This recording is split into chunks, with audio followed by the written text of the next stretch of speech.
Hi, welcome to Go Tell Mom. I'm Diana Kelly, and I've been momming for several decades, including tending my fur babies, kids I gave birth to, kids I mentored as a broadcaster and college instructor, my kids' friends, and my friends. I'm not a psychologist or doctor, but I do know how to dig up advice from those who are, and that's what I'll share with you. If you have something to share with me, remark, comment, question, please comment below. When I was a kid, there was no YouTube or Facebook or TikTok or Instagram. If kids wanted to send a message to another kid, it was usually a note passed in class and occasionally caught by the teacher. I know this from experience. Now, kids as young as 8 are passing their notes through social media, according to the New York Times. In fact, there was a 17% increase during the pandemic. My own kids had barely hit Facebook's minimum age limit of 13 when it started to take off among their peers. Facebook, Instagram, TikTok, Twitter, and Snapchat still have that minimum age limit, even though younger kids may have phones. My rule with my kids was your password is my password. In other words, I have to be able to get into your social media account. My biggest fear was that they'd be bullied, even by kids they didn't friend. If that was happening, I wanted to know, so I'd peek on their pages to make sure everything was okay. Facebook was their newspaper in a way. They'd post pictures of their friends and classmates at events and at games, at shows, and congratulate everyone on whatever benchmark they'd hit. For the most part, there wasn't much to worry about. Of course, there are plenty of anti-Facebook folks who will tell you it's now a dying platform, but it's still on everyone's phone, and it's still considered the biggest of the social media platforms. TikTok and Instagram have more traction among teens at this point, and YouTube is becoming a big player. But the question is social media good for our kids? Both of my children, who are in their 20s now, have deleted most of their social media accounts. They didn't want the drama, and I suspect they've been hurt once or twice along the way, especially after they hit the age where mom let them change their passwords. Social media has become a big part of creative and social life for preteens and teens, according to raisingchildren.net. Preteens and teenagers use social media to have fun, make and maintain friendships, share and learn interests, explore identities, and develop relationships with family. It's an extension of their offline and face-to-face interactions. For older teenagers especially, it's often a key part of how they connect with friends. Think about it. Most kids have packed schedules between classes and clubs and sports and recitals. If you're a kid and you don't have another kid's phone number so you can text, you can get a hold of them by a social media account. That's handy if there's a schedule you both need to meet and you misplaced yours.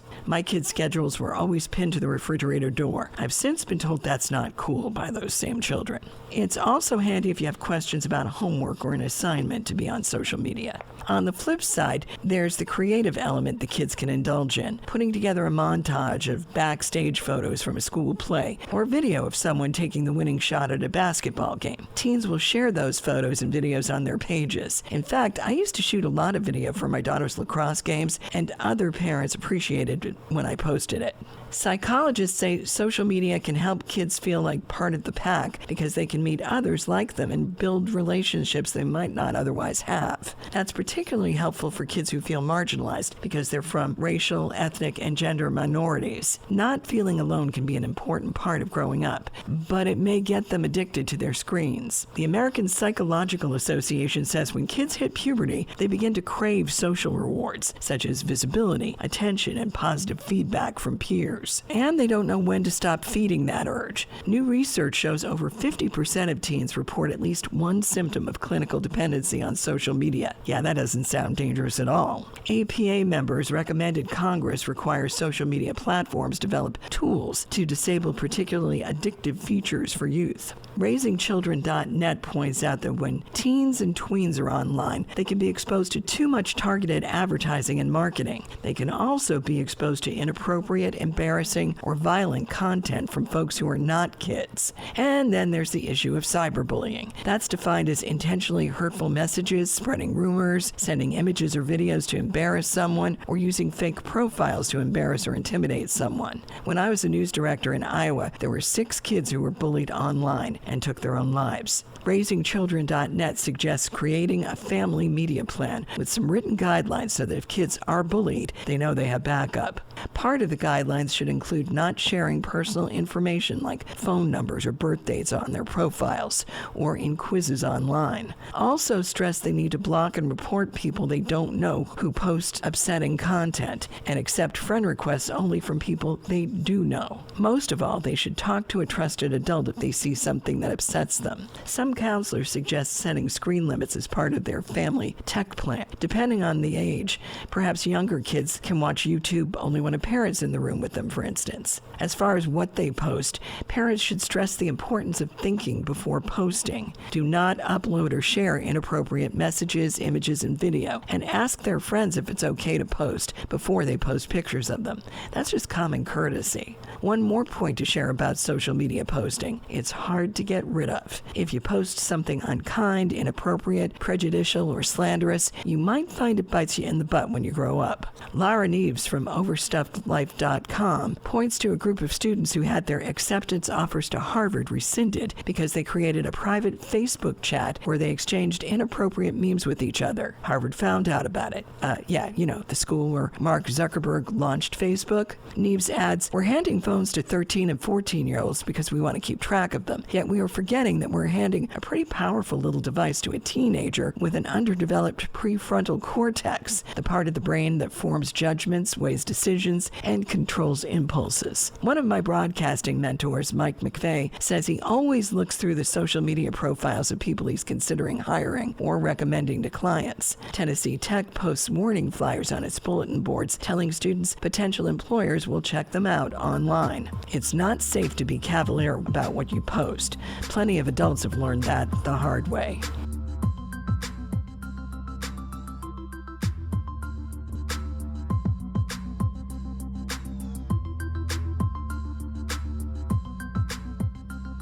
Dr. Sherry Walsh is joining me, and you have done so much teaching students about social media, especially in the last year. So I figured this was kind of your jam. This would be your jam, talking about kids socializing on the web.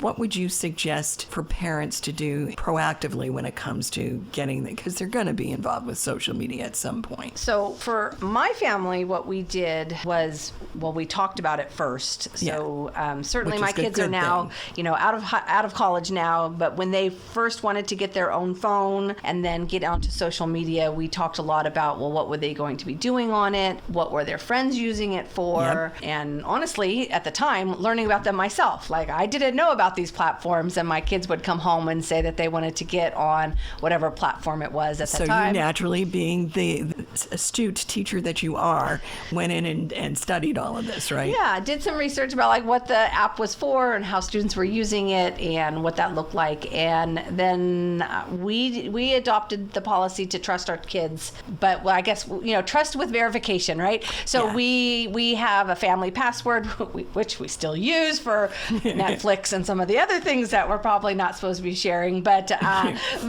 we have a family password that the kids all used on all their social media. Mm-hmm. And although I never checked them, every once in a while, I would ask them what's on your page, or what are you looking at, and they would share it and take a look at it. So we kind of went that direction with social media, and that seemed to work really well for my kids. But my kids were not the sneaky kind of kids, and I know that there are different types of kids, right? So and my kids were very not that they didn't do things without me knowing. I'm not that naive, but they were very upfront with a lot of the things that they would do. So they would tell me, this is the social media that they're on, this is what they're using it for, and this is why they want it.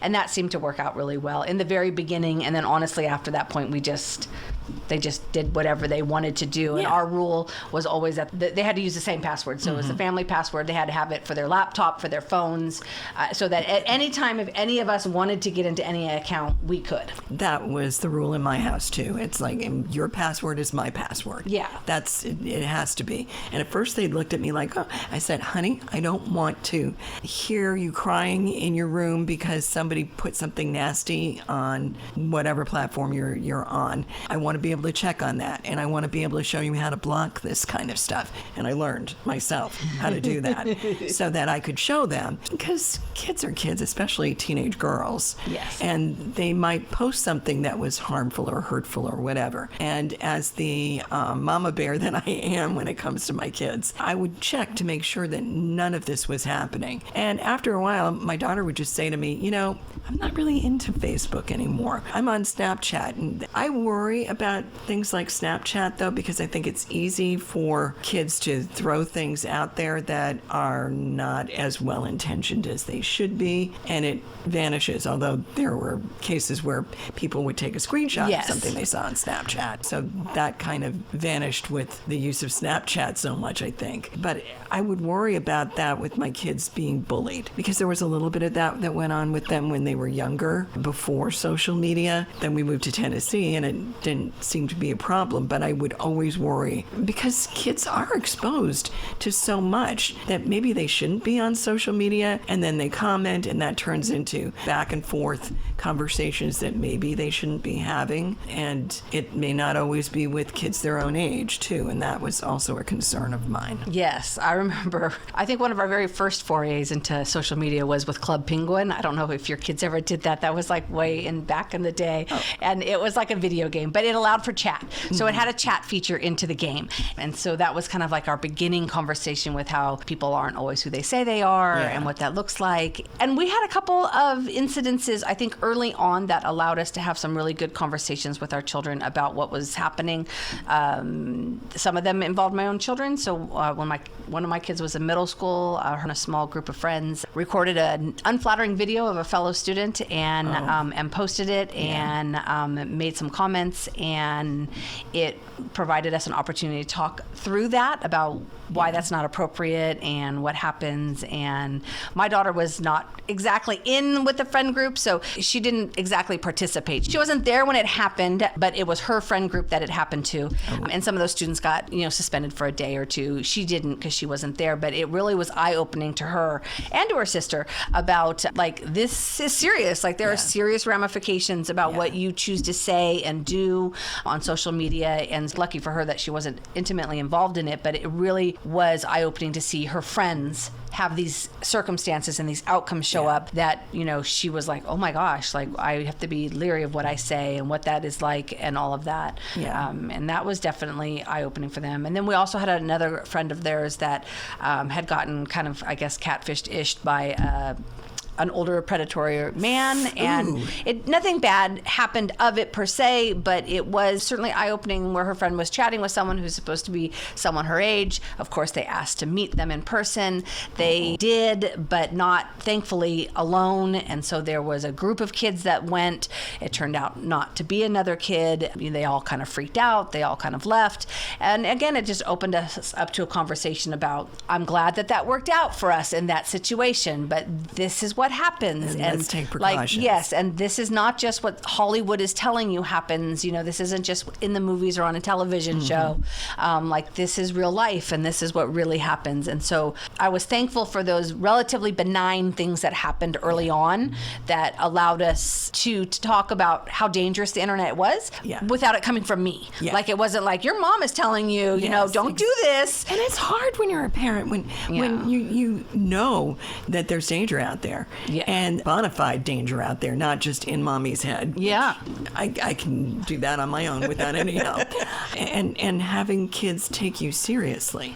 So having something like that, I hate to say it was a good thing, but in a way, I'm sure for you and the other parents that were involved in that group of kids, it was one of those, okay, here's your warning sign. And sometimes kids need that just to take it seriously. Yeah, I do. I think so. I mean, it turned out to be a whole thing with the school. We brought people in. They had an assembly. I mean, it was a big thing. It was a big deal because it certainly could have turned out a lot worse. And I was very thankful that, the kids trusted the adults in their lives to talk about it and to tell us what was going on. But it also provided us a platform to talk to the rest of the student body about it. Because, this was, it was, a while ago. They were in middle school. And for most kids at that age, they were just getting into social media. Same with mine. And it was a good opening to have those conversations. And I think now it's pretty regular that schools talk about social media and they talk about the dangers filters and they do all of that. And there's always a social media policy, it seems, that's put in the student handbook. Yeah, something, you know, but at the time when my kids were going through it, they were one of that first younger generation using it, and they didn't have that. They didn't have the opportunities for them. So I was very thankful that, at least for us in the city that we live in, that they were able to kind of start something to help all the students and talk about it and make it a learning experience for everybody. But definitely, I think it changed their perspective on what social media is. And I was never super worried about bullying itself. I was more, and I still am, very worried just about how social media changes our perception of ourselves. Mm-hmm. And it's so hard to disassociate between what is fake or staged and what you see in social media versus what real life is like, and how that can just alter what you think of yourself, your body, your physical attributes, any of that stuff. And that's the part that always really worried me, especially because I'm a mother of 2 girls. And so I was always very concerned about it. Yeah. I mean, you look at some of the pictures that are up there and you have to calmly tell your kids, that's not what they really look like. There's a filter on there. And once you get really savvy, then you can tell them, oh yeah, that looks a little off. They put in something to make their eyes look bigger, because there are filters like that. So it's not the real person you're seeing a lot of the time. I mean, my daughter doesn't like to have any pictures of herself up on social media. And I think that's sad, because if we've got a family gathering or something, I've got family scattered across the country, and they'll look on my Facebook page to see pictures of the kids, and I can't do that anymore because she doesn't want that. Yeah. My son doesn't care. My son could care less. But my son closed down his Facebook page. He's like, I never use it, Mom. But he's gaming a lot. And people don't realize gaming is kind of a form of social media these days, because you're interacting with each other and you are sending messages back and forth. It's all live streamed, so it's like live social media all the time. I know my sister, her kids do a lot on Discord, and they had some issues with, I guess, bullying, if you want to call it that. But he broke up with his girlfriend. He's in middle school, and so he broke up with his girlfriend. And then there was the friend groups, like who goes with which friend, like which kids are going to hang out with the boy versus hang out with his ex-girlfriend now. And there was a little bit of heated discussion that was going on through it, and it was happening on Discord, and something that was just a challenge for them to navigate and to figure out how do they go through it. But they were able to. But again, it was like things that you just don't think about. It's like things are so public now. Yeah. I think back in the day when we would make our stupid mistakes, and I have made many of them growing Likewise. up. that no one else knew about them. So like if you didn't share them, no one would know, and it didn't. No one was privy to that embarrassing moment or whatever it is. And now it's just with social media, it's out there all the time for the world to see, and for your friends to see, and for people to respond to, and it's just very different. Now I warn my students frequently, watch what you post, watch what you post, watch what you post. And I point to Hartley Sawyer, who was one of my favorite characters on The Flash, and he had posted something like a decade ago before he really got famous or whatever that was really stupid, and he said, I was a different person then. I was just getting my feet wet in the industry, and I threw things out there to throw things out there. And he wound up losing his job on The Flash when that came to light. He made a huge mea culpa and said, this is not the way I am now. This is not the person I am right now. But I check IMDb every once in a while, and he hasn't had a gig since then. Yeah. And that was 2 years ago.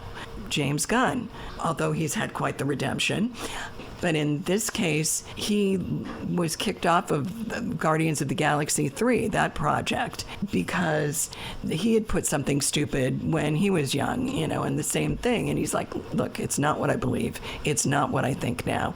I was doing it to get attention. A lot of people, especially entertainers, were doing that way back when Twitter was first starting and all that, and they'd put stupid stuff up. Well, because controversy gets likes and gets follows and gets... Exactly. And it changes the numbers, the dynamics, the algorithm, all of those things. And so you certainly have a whole new generation of influencers who are trying to carve out that space. And sadly, the easiest and fastest way to carve out that space is to be controversial. Yeah, and just throw something out there that's got people saying, what? Yep, and they don't realize the implications that could have further down the road, and it's hard. And you certainly do, and you see that a lot where people will, dox people. They'll come up and they'll find information about them and publicize it. Sometimes, of course, they're publicizing things could hurt other people, like they publish like their address and where they live and all that. But a lot of times they're pulling up stuff from like their high school and saying this is who this person used to be, and it's hard. Let me ask you, do you think your students today are like they were when they were freshmen in high school? Like in terms of their own their personalities? Oh, no. Yeah. I think that they have changed. And so it definitely has that, where do you draw the line, right, between allowing people to grow and change versus also holding them accountable for the things that they said that were hurtful or damaging to oftentimes marginalized people and groups, right? So it's like, how do you make both of those things happen at the same time? Yeah. And it's definitely hard to navigate those waters and to explain to students why it matters what they post and who they are. And oftentimes they think they know who they are. So they think that, this is who I am. I want to say these things because this is what I believe. And in all their honesty, beliefs can drastically change in the course of 4 years. Yeah. Yeah. And even think about 20, 30, 40 years from now, how drastically different their lives will be and who they will be as a person. But once you post it, right, it's out there forever. Yeah. And it is always there. And they don't realize that. My mom used to say, don't ever put something in print, and she didn't specify what kind of print, that you wouldn't want on the front page of the New York Times. Yeah. And I think about that now, especially when I hear about people that are getting blasted or losing their careers or losing jobs because of what they posted. And I thought my mom was ahead of her time 40 years ago. So definitely, because it's hard. And then they think of those social media comments as just what I would say to somebody, which sometimes we say things that we don't always mean, and we misspeak and we say things and it goes away. But they see that social media, that texting, that posting on Twitter, whatever that is, as the same because it has that same type of interaction. But it's not the same, and it is forever there. And that Gen Z, the Alpha group, those younger generations are coming up in a world where they will only know social media. Their whole life will be centered around whatever's new at the time, right? And it will be interesting to see how things are different with it. I suspect son-in-law to be by now, because they just went off for a vacation where he was supposed to be proposing to her. But he works in cybersecurity, and he told her, get off of everything, because they can steal your identity and all that. So, I mean, she texts and she'll post things for her company when she's asked to, but she does not have any social media of her own. She asked me not to post any pictures of her on my social media, and I thought that was a little bit extreme.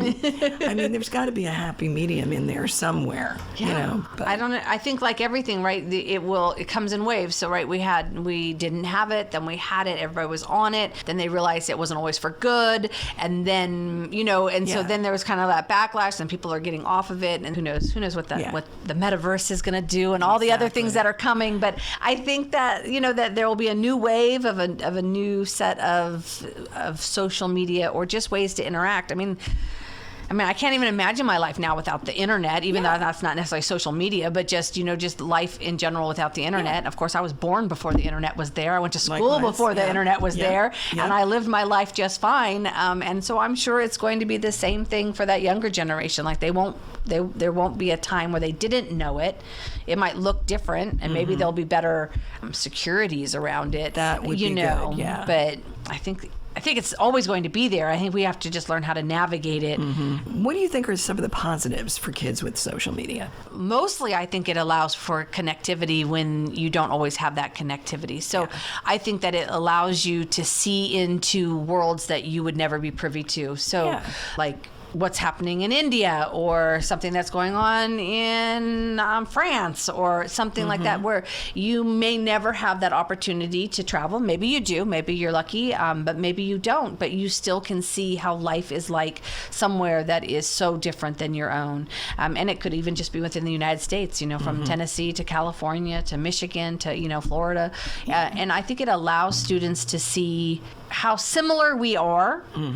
That's a good link to make, is to understand how similar we are. Yeah, that we're all just people trying to live our lives, love the people we want to love, work, eat, and just to be alive. And I think that really helps. I do think, though, on the flip side, though, that because of that interconnectivity, if we don't teach students early, or our own kids early, that it's not always all real, that I think that they see how better someone else's life is going to be, and then try to compare themselves to it. So back in the day, growing up, reality TV was really big for us, and so for me, it was like the Kardashians were the huge stars. I know they're still around, but not like they were then, but that was huge. And so to see all of that, even though it was on TV, you could change the channel and see something very different. But on social media, especially some of the socials, are very much about projecting that perfect image. And so you have to kind of take both, right? It's a double-sided coin, right? So on one hand, you get exposed to all kinds of things you never even knew existed. On the other hand, you have to remember that not everything that's being posted is real. Exactly. And so I think schools in general need to do a better job with social media literacy and about understanding what fake news is and all of those things that are happening. And us as parents too, right? To talk about it, to talk about, well, where'd you find that information? And well, who said it? And is that, really accurate? And keeping up with all of those things. Yeah, because I would ask, my son would come up with some weird ideas, and I'd say, where'd you find that? And he'd throw a particular link at me, and I'd say, and then I'd share what I knew about that link with him. And it's good. It's good to have those kind of conversations with your kids, I think. I think so. I think it's good because you get to help them kind of figure out how to get from a consumer of information to a fact checker of information to then to be able to articulate their own thoughts, right? Yeah. And so I think that's all part of the process. We're always going to be inundated with information. It will never be like it was, where there's just one newspaper that's printed once a month or once a week or whatever that looks like. And that's all the information you got. It will never be like that again until the apocalypse comes. But until then, till the zombies are around. I don't want to be around for that personally, but so we have to teach them how to consume all of that and how to digest it in a way that makes sense. I think I have seen Surviving a Zombie Apocalypse TikTok somewhere. That happens to be my favorite genre of movies. I watch everything that has to do with the apocalypse. Oh, man. I don't want to be there when it happens. But it's fascinating to see what will happen to the people who are. It is. It's very fascinating. Yeah. Thank you, Sherry. You're welcome. Hey, thanks for listening to this episode of Go Tell Mom, where we chew on stuff that you talk about with your mom, or maybe not. I'm Diana Kelly. If there's something you want brought up, something you want to add, comment below, and I'll be back next week.